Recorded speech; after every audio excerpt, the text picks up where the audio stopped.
E aí, rapaziada, aqui, voltando aí no vídeo aí, eu dei editado aí, coloquei isso agora. Aqui, rapaziada, é no túnel da Imigrantes, tá ligado? De vez em quando eu posto os vídeos aí, descendo pra praia, e os pessoal perguntam: onde é que esse túnel então? Aqui é Imigrantes, mano, descendo pra praia. Pra subir a mesma coisa, tem esses túneis. Passo debaixo de umas montanhas aqui, tá ligado? Aí tem uns, acho que é 3 túneis desse aqui, ele acho que é mais de 3 metros, tá ligado? Ô, 3 metros, ó, 3 quilômetros. Da hora. Beleza? É isso aí, vamos que vamos. Vamos curtindo a estrada. Só na pegada do King Kong.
Isso aí, mano.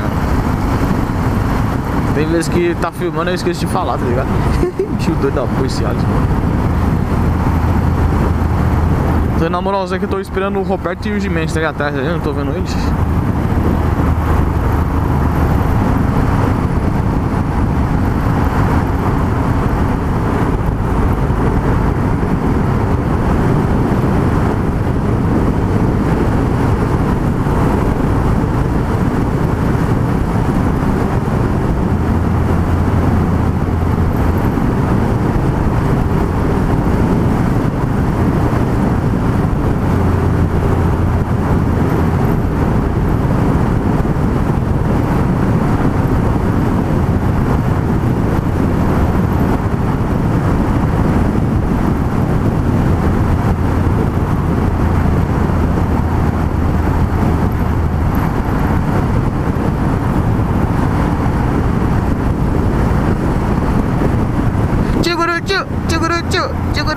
Tchuguruchu, moleque.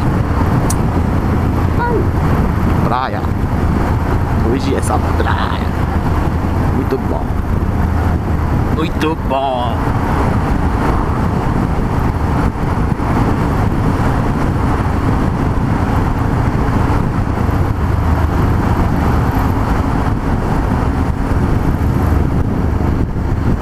Esse aqui, ó, tem 3.009 metros, 3 quilômetros.